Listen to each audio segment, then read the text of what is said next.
Gracias a Dios, hermanos, que podemos estar hoy juntos para estudiar la palabra de Dios.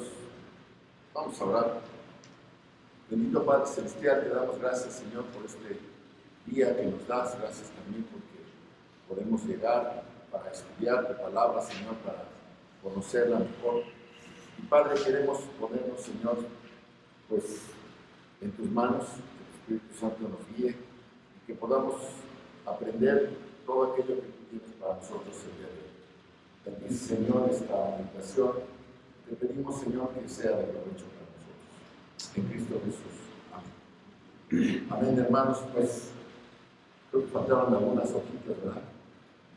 Yo luego traí cosas, saqué muchas y se quedaron. Pero bueno, gracias a Dios. Lo voy a subir de todas maneras al chat de la iglesia, las notas, para que ustedes, la idea es que puedan ustedes ir anotando algunas observaciones o algunas cosas que yo diga y que no están ahí. Pero hoy comenzamos, como dice nuestro hermano Edgar, una serie de sermones o estudios de la Biblia sobre algunas doctrinas importantes para todos los cristianos. ¿Qué es una doctrina? ¿Qué es una doctrina?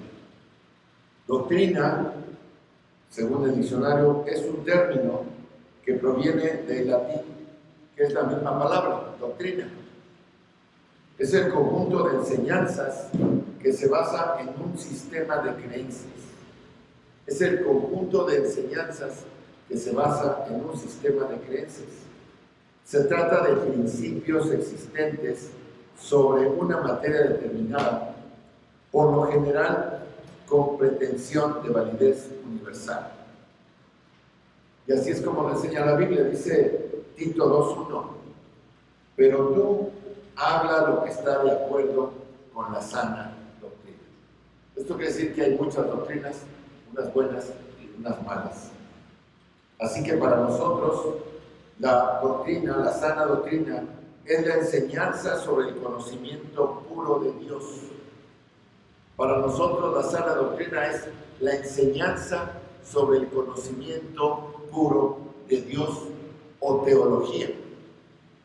Es decir, que el propósito de la doctrina y el propósito de estos sermones que vamos a estar viendo es aprender teología, es aprender doctrina. Qué elevados estamos. Pero no. Nosotros tenemos el propósito de esto, será aprender a normalizar y a reglamentar nuestra conducta. ¿Quién de ustedes maneja un vehículo? Casi todos tenemos la oportunidad de manejar un vehículo, motocicleta, carro o bicicleta, ¿no? Veíamos el viernes que traía aquí que ya es ganable del olvido, ¿no? Pero tiene que aprender reglas. Yo nunca sé en Morelos cómo se maneja la regla de las glorietas. Ojalá y alguno me la pueda explicar, porque cada quien se pasa como quiere y nadie sabe si tiene que dar paso. O sea, no sé cuál es la regla para meterse y salirse de una glorieta aquí en Morelos. Es un relajo. Pero tenemos que aprender las reglas para conducir mejor. ¿Cómo es que tengo que pasar en Maravilla, Puebla? Hace poco estuve ahí en Puebla. Y las calles que son por un sentido tienen preferencia y las que no tienen que pararse en la esquina. Y eso elimina los topes. El otro día conté de casa de mi hijo a la casa de ustedes, 60 topes. ¿Saben ustedes lo que implica el gasto de gasolina, el gasto de coche, el gasto de amortiguadores, de frenos? Es tremendo, porque no normalizamos, porque no estamos siguiendo las reglas de conducta, las reglas para manejar. Así pues, la doctrina cristiana, la teología que vamos a aprender, va a tratar de normalizar y reglamentar nuestra conducta. Es decir, aprendemos una cosa aquí ahorita y la vamos a aplicar allá afuera. O sea, no es tanta ciencia. Nadie va a ser aquí doctor en teología, no se preocupe. Nadie va a tener que pasar un examen. La idea es que practiquemos lo que el Señor nos enseña. Así pues, Hoy vamos a aprender sobre la reconciliación, la doctrina de la reconciliación. Algo sobre lo que meditamos un poco en la velada de oración, pero hoy vamos a abundar mucho más. Ya leímos este pasaje y le he puesto a este estudio el Evangelio de la reconciliación. Porque la naturaleza del Evangelio es que la justicia de Dios debe descender al mundo. La justicia de Dios, el Evangelio es que debe descender al mundo. Y esa se recibe por fe, porque es un don de la gracia. Y así es como se lleva a cabo la salvación. Es un Evangelio glorioso, es un Evangelio reconciliador. El Evangelio reconcilia al pecador con Dios.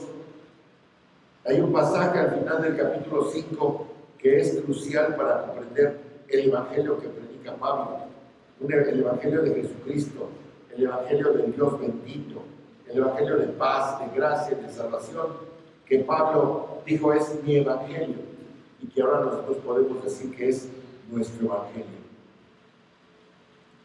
En nuestra lectura, 5 veces aparece en este pasaje la palabra reconciliar.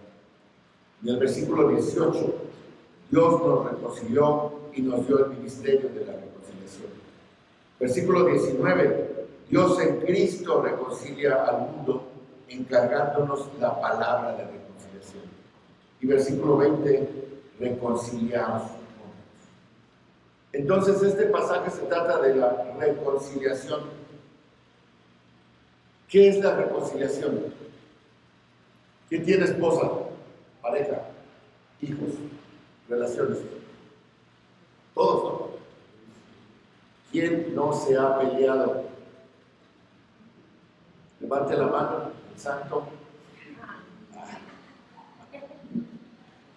Todos nos hemos peleado. Yo me acuerdo de mi mamá, éramos 4 hermanos. Y cuando escuchaba por ahí que traíamos algún pleito, decía, el primero que llore le voy a sonar a los 4. Y teníamos que reconciliarnos.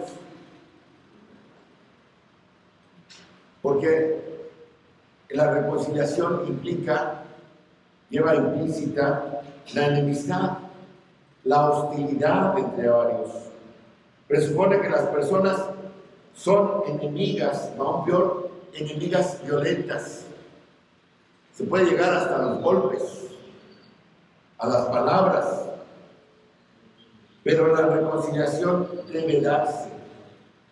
Y Pablo dice que a los cristianos se nos ha dado el ministerio de la reconciliación, no de refe.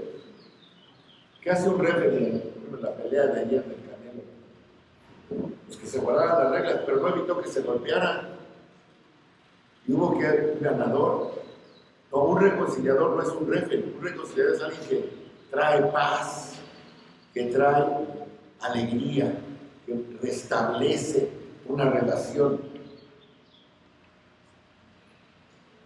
Entonces se nos ha dado para llevar a cabo ese ministerio de la reconciliación.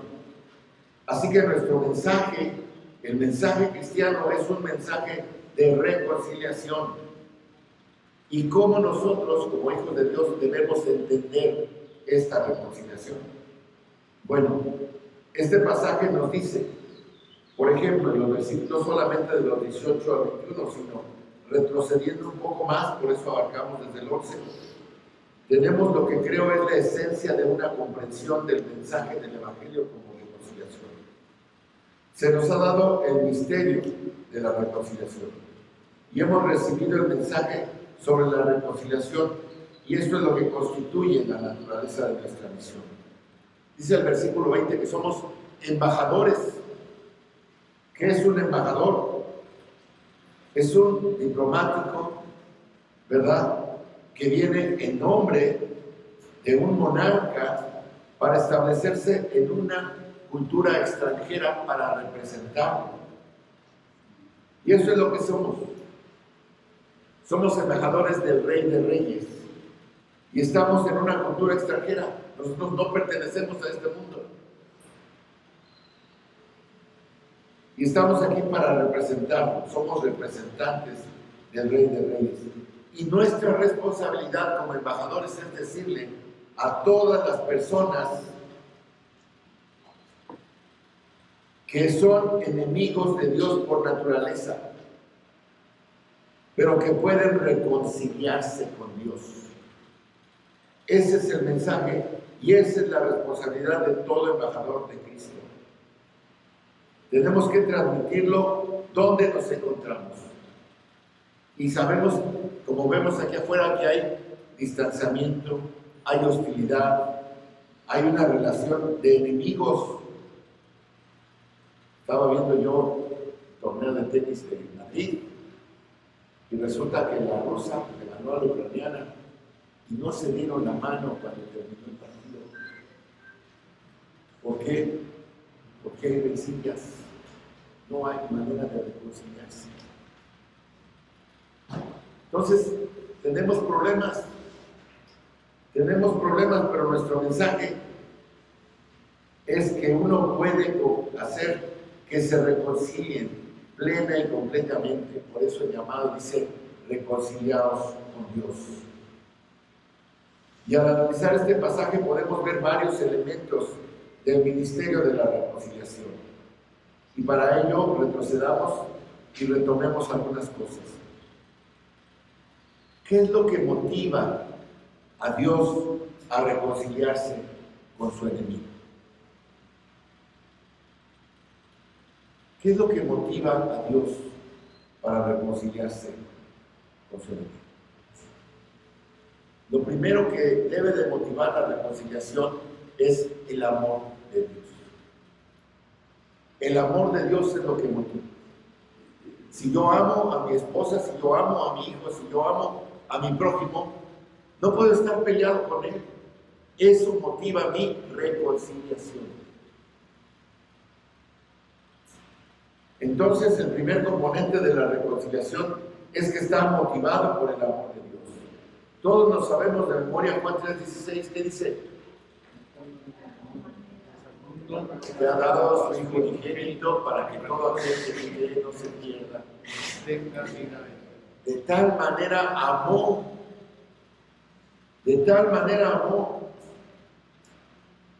y aunque éramos enemigos, dice Pablo también en el versículo 20 que nos amó, y el versículo 14 nos identifica también con esto, porque dice, porque el amor de Dios nos constriñe, pensando esto, que si uno murió por todos, luego todos murieron.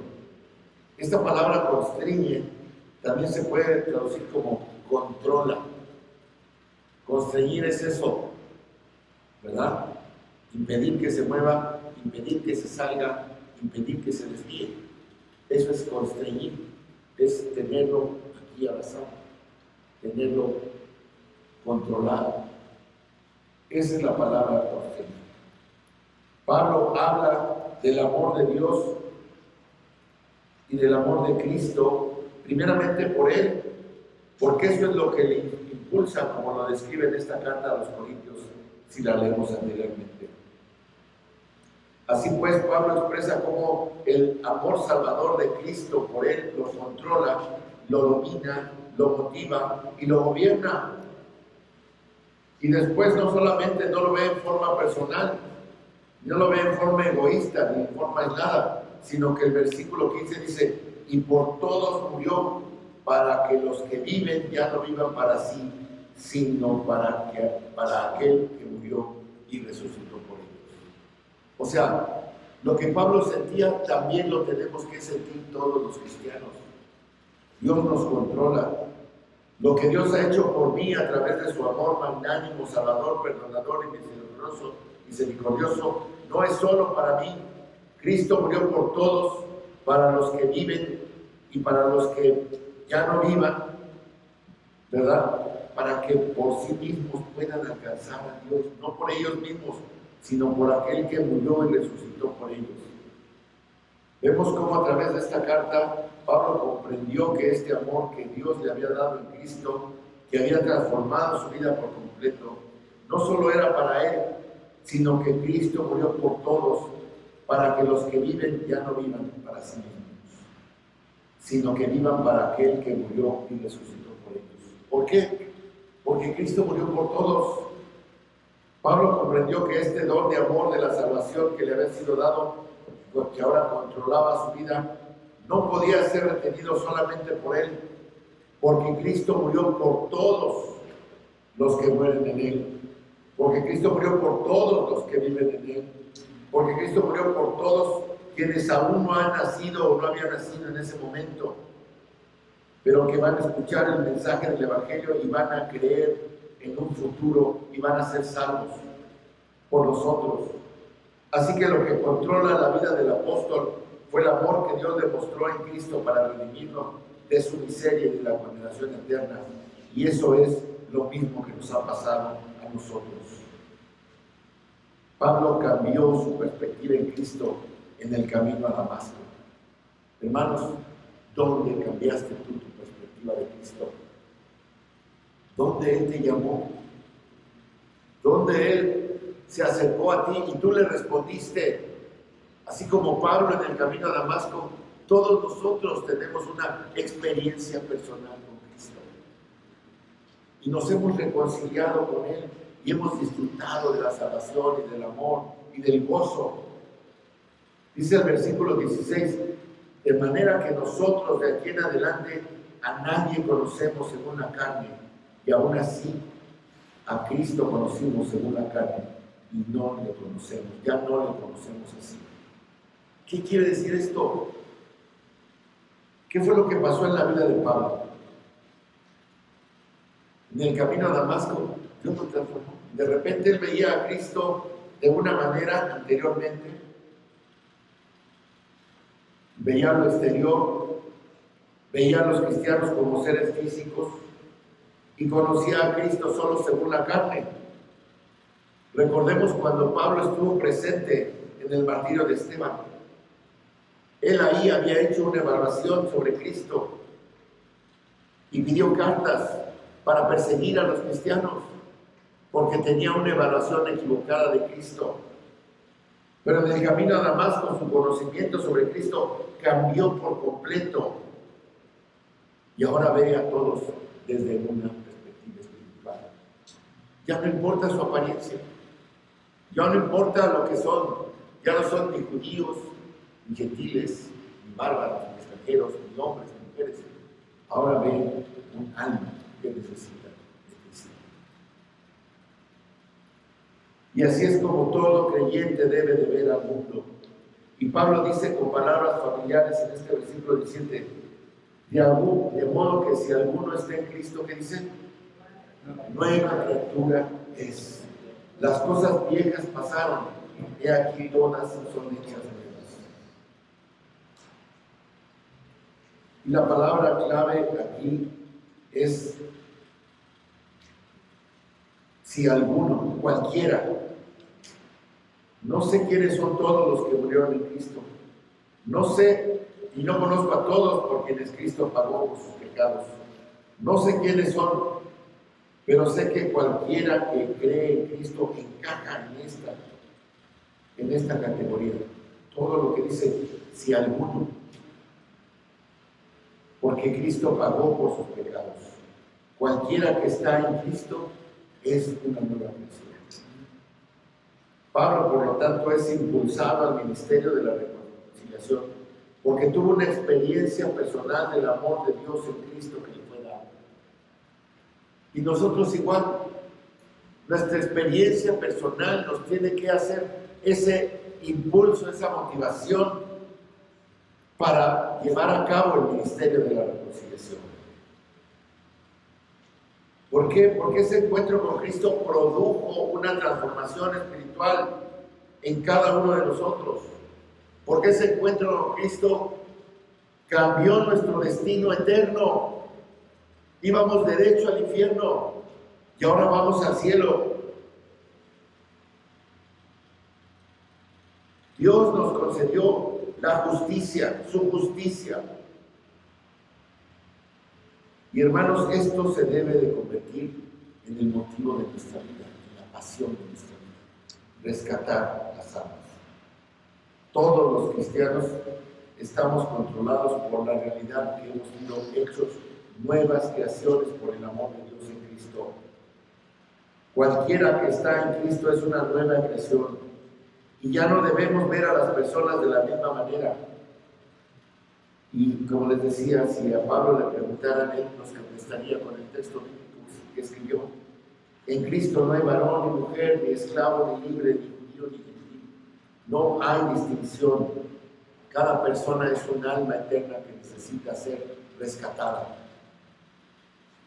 Vivimos en un mundo de almas perdidas que nos rodean y puede que nos caigan mal, puede que nos espanten con toda la violencia que hay, nos rodean y a lo mejor no nos gusta el gobierno, sus gobernantes, las personas, su política, no nos gusta el comportamiento, no nos gusta el estatus social o personalidad de quienes están cerca de nosotros. Pero tenemos que ver más allá, porque algunas de estas personas van a creer en Cristo o pueden creer en Cristo. Y Cristo murió y pagó la pena por sus pecados en su totalidad. Y nosotros no debemos impedir que conozcan a Cristo, porque cada uno de nosotros puede ser, si está disponible, el instrumento que Dios usa para guiarnos al plan de salvación. Se nos ha encomendado, hermanos, el ministerio de la reconciliación. Esa es la esencia de nuestra responsabilidad como creyentes. Nuestro ministerio consiste en reconciliar a los hombres con Dios, reconciliar a las mujeres con Dios, predicar la buena nueva de que la relación de enemistad, hostilidad, odio, distanciamiento que había entre Dios y los hombres puede cambiar por completo. Debemos definir el hecho de que existe un distanciamiento entre los hombres y Dios. Pero la buena noticia es que es posible que los pecadores se reconcilien con el Dios Todopoderoso. Él nos ha encomendado la palabra de la reconciliación. Literalmente nos ha dado el logos, la palabra, la verdad. No nos ha dado el mitos. El mitos es un cuento, es una mentira, ¿verdad? Nosotros tenemos el logos de Dios. Hemos sido llamados entonces a predicar este ministerio y a decirles a los pecadores que pueden reconciliarse con Dios. Y supone que debemos ayudarles a comprender que actualmente están alejados de Dios. ¿Y cómo se los vamos a decir?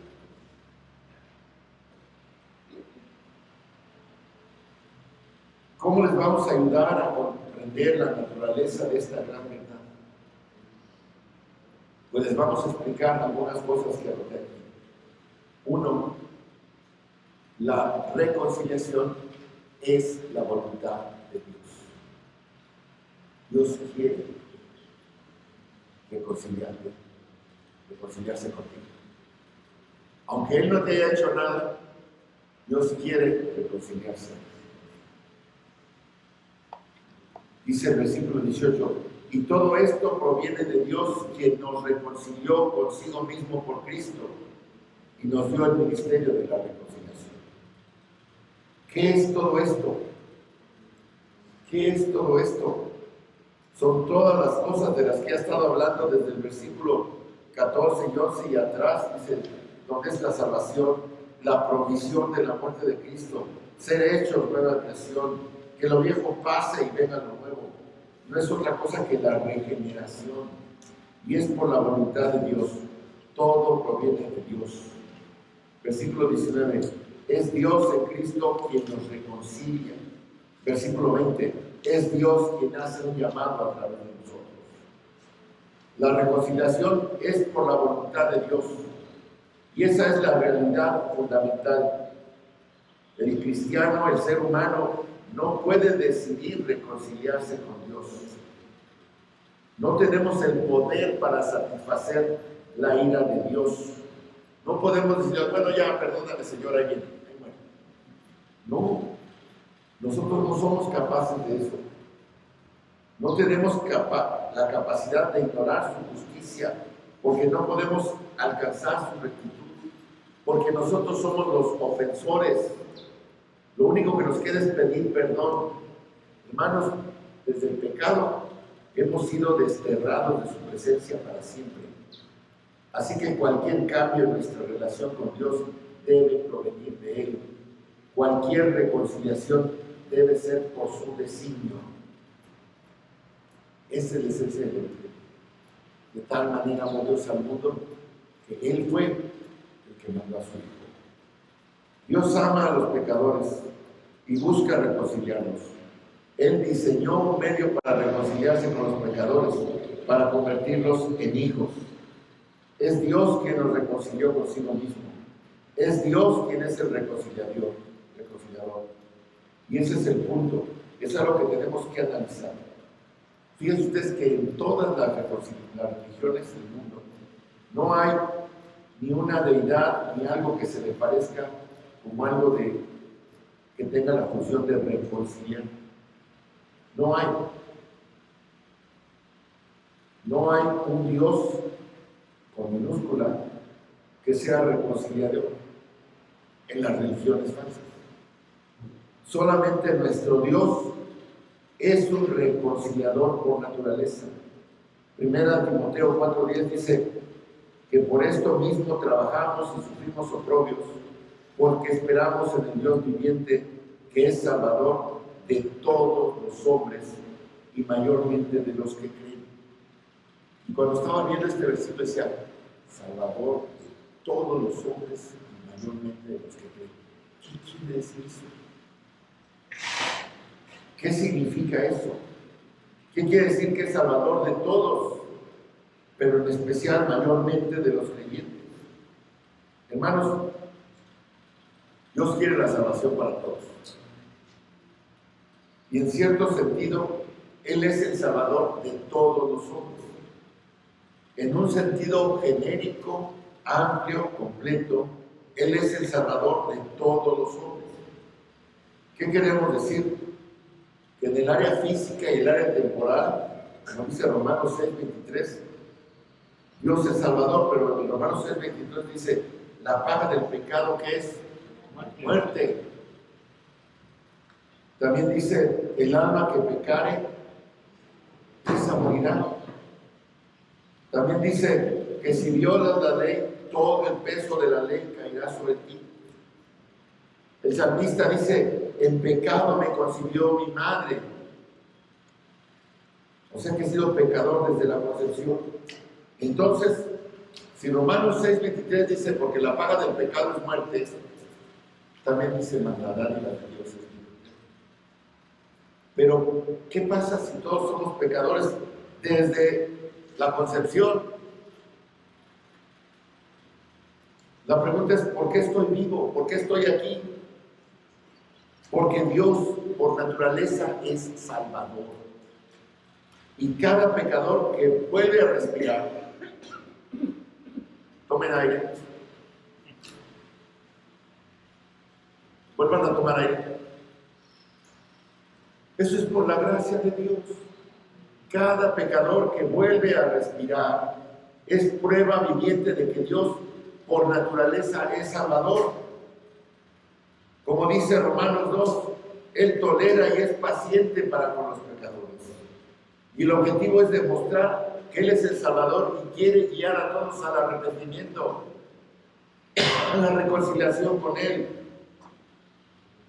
El hecho mismo de que experimentemos como pecadores, muchas veces disfrutar del aroma del café, besar a mi esposa, a mi hijo, a mi hija, ver a mis nietos, disfrutar de una puesta de sol, disfrutar de una comida maravillosa, tomar vacaciones, tener éxito, apreciar la música, en fin, tantas cosas que los pecadores también lo hacen. Pero todo eso es gracias a que Dios por naturaleza es Salvador. Porque si no lo fuera, todos los pecadores morirían antes de poder respirar de nuevo.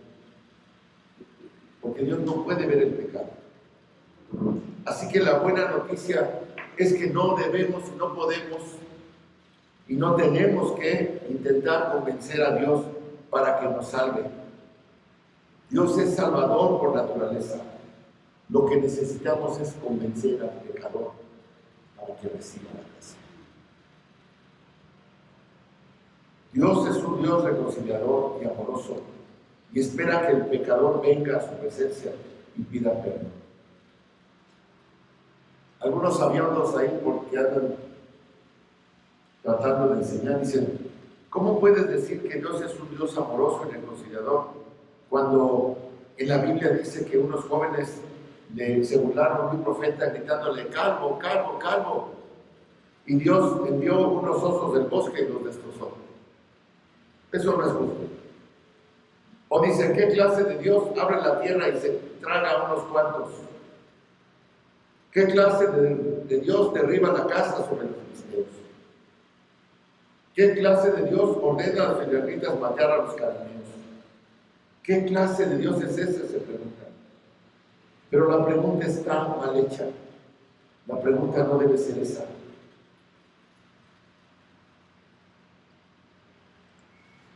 Muchos dicen: ¿por qué Dios quitó la vida de los pecadores en el Antiguo Testamento de esas maneras catastróficas? Pero la pregunta debe ser: ¿por qué Dios permite que la mayoría de los pecadores sigan vivos? Esa es la pregunta. ¿Por qué Dios permite que la mayoría de los pecadores sigan vivos, aún sin merecerlo? Porque la paga del pecado es muerte. A lo largo de la historia humana, periódicamente hubo y habrá cataclismos, grandes terremotos, tsunamis. Acabamos de ver unos en las noticias, guerras y eventos similares. Y Dios da testimonio de que todos los pecadores merecen, aunque la masa de grandes pecadores siga viviendo y disfrutando de todos los beneficios de la gracia común de Dios. Y esto nos da evidencia de que Dios es por naturaleza un Dios salvador. Él muestra su compasión y su misericordia a favor de los pecadores a través de la gracia común, como una advertencia para que se arrepientan. Y es donde la iglesia tiene que actuar. En ese sentido, Dios es el salvador de todos los hombres, pero es especialmente salvador de los que creen, porque los salva no solamente física y temporalmente, sino espiritual y eternamente.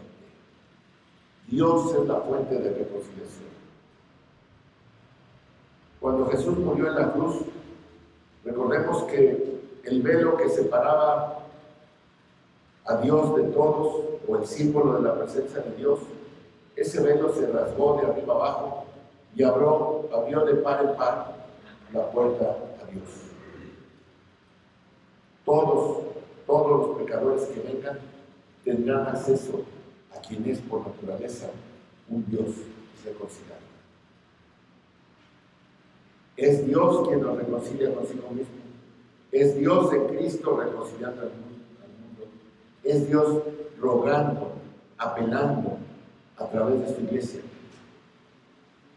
que se reconcilie el pecador con Dios.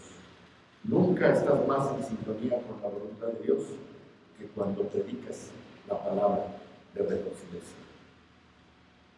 Entonces, en primer lugar, la reconciliación es por la voluntad de Dios.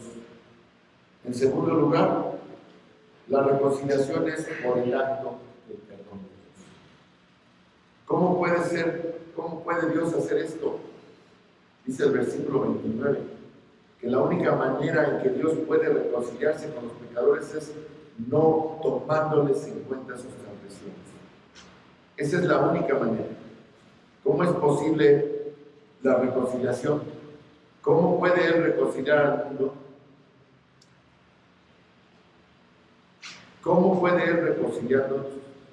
No tomándonos en cuenta nuestras transgresiones. Dios tiene que dejar a un lado los pecados del mundo. Dice Miqueas 7:1, ¿quién es un Dios perdonador como Dios?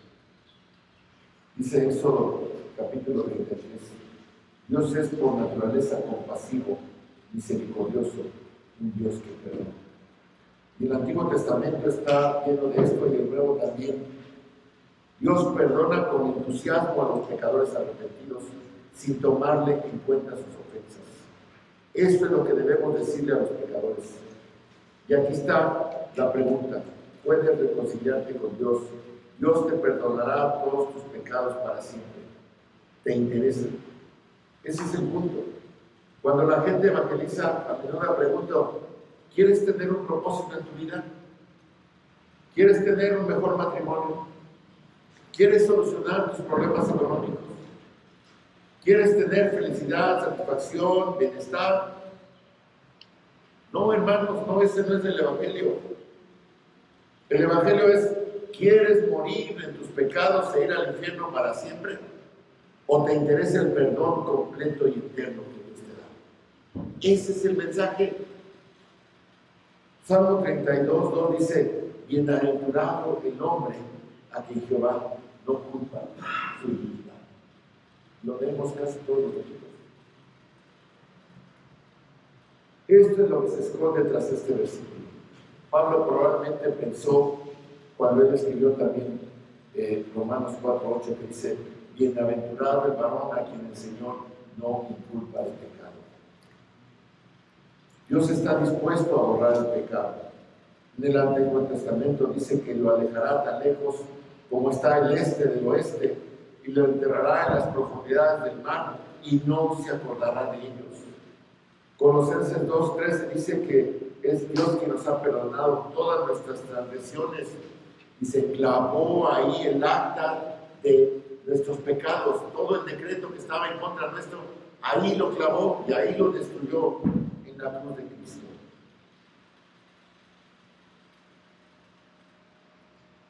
Así que, hermanos, Dios perdona nuestras transgresiones, todas.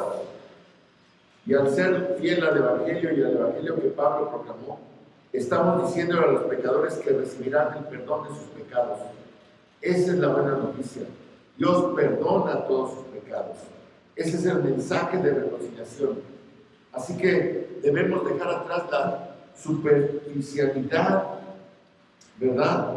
Toda esa basura de la prosperidad, de todos aquellos evangelios falsos y de todo aquello que pretende satisfacer al ser humano, porque lo que tenemos que decir es arrepiéntete de tus pecados.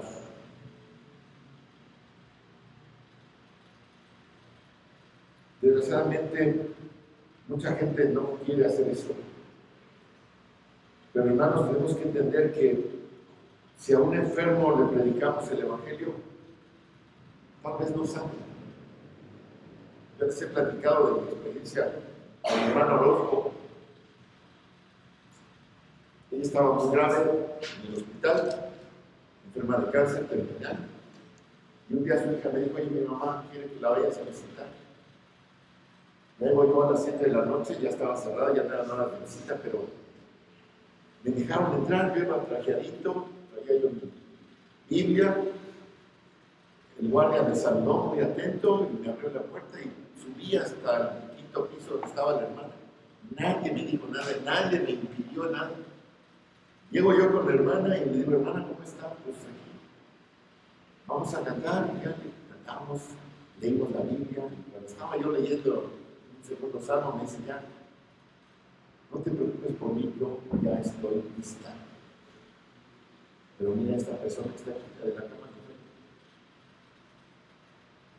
Predícale a Cristo, ya no tiene Cristo. Pues ahí voy, con la persona de enfrente. Y como pude, pues le hablé del Evangelio. Le dije que pidiera perdón, que aceptara a Cristo, que entregara su vida. Aceptó, oró conmigo, repitió la oración. Y amén, regresé con la hermana. Y le dije, pues gracias a Dios, hermana, ya. Muy bien, sí. Te espero mañana. Ya me fui. Y al otro día regreso. Y hermana, y la está muy bien. Pero se fue. Pero ahora está esta familia, mira, la enferma ya no responde, ya no oye, ya no está consciente, pero la familia necesita de Cristo. Y así me tuvo como una semana en marzo, y no sé cuántos se murieron, pero se fueron al cielo. A veces, cuando predicamos el Evangelio a un enfermo, la persona no sabemos si va a sanar o no, pero lo que necesitamos sanar es su alma. A veces a un pobre que le predicamos el Evangelio, no por eso se va a hacer rico, pero le estamos predicando el Evangelio de la salvación.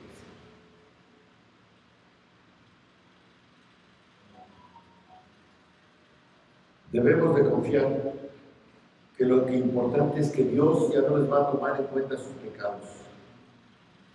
Colosenses dice que Él borra la transgresión que está escrita contra nosotros, la quita del camino, la elimina. Y esa es la reconciliación que Pablo conoce, porque él la experimentó personalmente. Es por la voluntad de Dios el acto de perdón. Así que tenemos la voluntad de Dios, tenemos el perdón de Dios, pero también tenemos la obediencia a la fe. Y esto fue lo que hablamos en la velada. No quiero extenderme mucho en ello, hermanos, pero es por la obediencia a la fe. Y esto está implícito en el versículo 20. Para que esto suceda, el pecador debe responder. Somos embajadores de Cristo, somos representantes del gran Rey que desea reconciliarse con sus súbditos elevados. Les hemos dado las buenas noticias, que Dios quiere reconciliarse con ustedes, que Dios no les va a tomar en cuenta sus pecados, que Dios los va a perdonar, pero ¿qué tienen que hacer? Acepten ese regalo. Y eso es lo que dice el versículo 20. Es como si Dios, a través de nosotros, les hace un llamado, les ruega en nombre de Cristo, reconcíliense con Dios, reconciliaos con Dios. No hay salvación sin fe, no hay salvación sin la voluntad del pecador.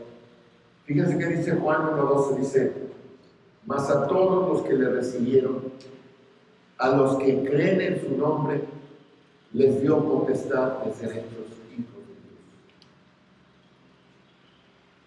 No son nacidos de sangre, ni de voluntad de carne, ni de voluntad de varón, sino de Dios. ¿Qué tienen que hacer? Recibir y creer. Recibir y creer. Ahí está la fe. Es a través de la expresión de su voluntad. Dios es un Dios que suplica a los pecadores. Decíamos que no somos robots. No es que de repente Dios diga, a ver, ven acá, te voy a reprogramar, te voy a cambiar el chip. Y ya no va a ser este número, ¿no? Qué fácil es cuando vamos aquí a de tercero, a cualquiera con la que tengamos. Quiero otro número, ya te lo reprogramo. No, hermano, es por voluntad de Dios. Y es por voluntad del creyente, ¿verdad? Que dice, quiero ese regalo, quiero que mis pecados sean perdonados, quiero que Dios controle mi vida. Ese es el ministerio de la reconciliación. La obra de la reconciliación se realiza por la voluntad de Dios, mediante el perdón y por medio de la fe. Y el cuarto y último punto es, se realiza por la obra de sustitución. Porque cuando estamos hablando de esto, inmediatamente surge la pregunta, dice, ¿cómo Dios puede simplemente no imputarnos nuestros pecados? ¿Cómo puede perdonarlos así tan fácilmente? Romanos 4:5 dice, ¿cómo puedo justificar al impío? ¿Cómo puedo afirmar que Dios justifica al impío? Sería la frase más inaceptable para cualquier judío. ¿Qué hace? ¿Por qué Dios puede determinar que los impíos son justos? ¿Cómo es que Dios nos puede justificar? Es muy indignante tal vez para unos que Dios justifique a unos y otros no. ¿Por qué? Hermanos, sabemos que la justicia de Dios tiene que ser satisfecha. Y eso está en el versículo 21. Y esa es la obra de sustitución. Y esto conduce lo que hemos estado escuchando, sobre todo, hermanos, de que Dios es quien nos da. Dios es el que proveyó, Dios es el que inició, Dios es el que tomó la iniciativa, Dios es el que hace la obra de reconciliación. Un teólogo de apellido Warfield dijo: la sustitución es el corazón del Evangelio. Fíjense lo que dice el versículo 21. El versículo 21 contiene 15 palabras griegas, que es la declaración más condensada, clara y completa del significado de lo que es la expiación sustitutiva en todo el Nuevo Testamento. Debemos de aprenderlo. Segunda de Corintios 5:21. Al que no conoció pecado, por nosotros lo hizo pecado, para que nosotros fuéramos hechos justicia de Dios. Esa es la condensación de la sustitución. Solo por la sustitución. ¿Qué es una sustitución? Aquí los estudiosos de matemáticas. Cuando yo sustituyo la X por el resultado, ya me puede dar el resultado de la ecuación completa. Cuando encuentro el valor de la X o de la Y, yo puedo sustituir el valor correcto y encontrar el resultado completo de la ecuación. Al que no conoció pecado, por nosotros lo hizo pecado, para que nosotros fuéramos hechos justicia de Dios en Él. Si Él nos va a imputar nuestras transgresiones, si nos va a imputar su justicia, ¿cómo puedo hacerlo y seguir siendo justo? Dice Él, o sea Dios, lo hizo al que no conoció pecado. Al que no conoció pecado. Y podríamos hacer una lista de quién no conoció pecado. ¿Cuántos pueden entrar en esa lista?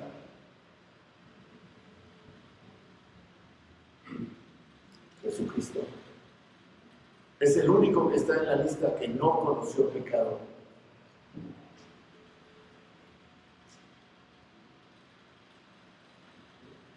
Hay mucha gente que inclusive dice blasfemias y herejías, que cuando Jesucristo estaba en la cruz se hizo pecador. No, Él nunca conoció pecado, ni aún en la cruz. Fue Dios quien cargó el pecado de todos nosotros. No fueron sus pecados, nunca fueron sus pecados, porque Él no conoció pecado. Y aquí está la clave: al que no conoció pecado, se hizo pecado. Él cargó por nosotros. Jesucristo fue el Cordero sin mancha ni contaminación. Estaba tan libre de pecado y estaba colgado en la cruz como lo estará para nuestros pecados, hermanos. Por eso dijo: Dios mío, ¿por qué me has desamparado? En la cruz no se hizo pecador. Dios lo hizo pecado. Dios lo trató como si fuera pecador, aunque no lo era. Ahora fíjense ustedes, de aquí está la solución. En la cruz, Dios trató a Cristo como si hubiera cometido personalmente todos los pecados de cada persona que creía, aunque en realidad no cometió ninguno. ¿Sí se dio cuenta? Todos mis pecados estaban ahí en la cruz. Todos los pecados de los que estamos aquí estaban ahí en la cruz. Todos. Y Dios trató a Cristo como si hubiera cometido personalmente todos los pecados de cada creyente. En la cruz, Dios trató a Jesús como si hubiera vivido mi vida, aunque no la vivió, pero Dios lo trató como si lo hubiera hecho. Dios trató a Cristo como si hubiera estado en mis zapatos. Dios derramó toda la furia que yo merecía por mi pecado en Cristo Jesús, como si Él fuera el culpable. Y eso es lo que es el sistema de sacrificios sustitutivos que se remonta a Levítico capítulo 1. Así que lo podemos decir así: en la cruz Dios trató a Jesús como si fuera un pecador, aunque no lo era. ¿Y por qué lo hizo? Por nosotros, porque su justicia tenía que ser satisfecha. Y hubo 3 horas de oscuridad donde Él fue capaz de soportar el castigo infinito y el castigo eterno de toda la gente reunida que alguna vez creyó y creerá en Cristo, porque Él es una persona infinita, con una capacidad infinita y una capacidad infinita para soportar el castigo que Dios tiene. Y eso es solo la primera parte, porque Dios lo trató como si hubiera cometido todos los pecados cometidos por cada persona que creía. Y luego la otra cara de la doctrina de la sustitución, al final del versículo 21, dice: para que fuéramos hechos justicia de Dios en Él. Y esto es hermoso, hermanos. Yo les quisiera preguntar a algunos de ustedes ya lo decimos, ¿es justo? ¿Alguno de ustedes se ha portado bien? ¿No? Pregúntenle al que está al lado. ¿Se ha portado bien? ¿Me he portado bien? A ver qué les contesta. Pablo lo sabía. Pablo está en la cima de su madurez espiritual y él dice: yo soy el primero de los pecadores. Nadie es justo. ¿Qué significa eso? Significa que ahora Dios te trata como si fueras justo. En la cruz, Dios trata a su Hijo como si hubiera vivido tu vida, para poder tratarte a ti como si vivieras la vida de su Hijo. Así es como Dios te ve. Él mira la cruz y te ve, te mira y ve a su Hijo. Por eso no hay condenación. La Escritura nos dice que Cristo fue tentado en todo según nuestra semejanza, pero sin pecado. Esto significa que desde su nacimiento fue sin pecado, vivió una vida completa sin pecado, su infancia, su niñez, su adolescencia, su juventud, su madurez, su vida plena cumplió con toda justicia. ¿Por qué? ¿Para qué? Porque esa vida sería acreditada a tu cuenta. Esa es la justicia activa de Cristo, de la que hablamos. Es como si de repente todas tus tarjetas de crédito estuvieran en cero, porque Cristo ya pagó por estos deudas.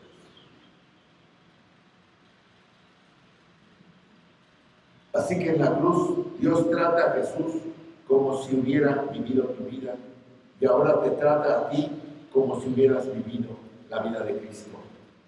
Él mira la cruz y te ve, y te mira y ve a Cristo. Esas son, hermanos, buenas noticias para el pecador.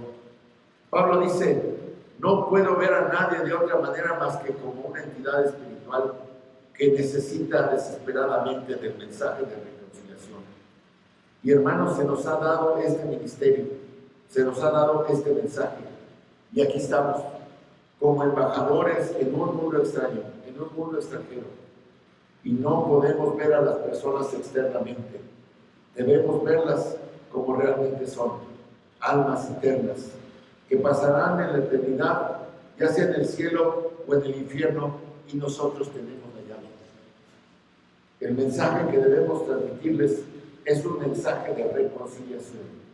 Dios les ama tanto, Dios es un perdonador que está dispuesto a rogarles a través de nosotros para quitarles sus pecados y reemplazarlos con su propia justicia, demostrada y manifestada en la vida perfecta de Jesucristo. El Señor, Dios, juzgó a su Hijo como si hubiera vivido tu vida, para poder recompensarte como si tú hubieras vivido la de Cristo.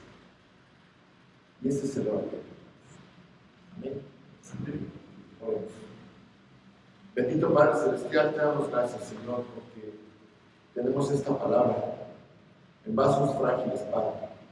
pero queremos ser buenos mensajeros de esta palabra de reconciliación.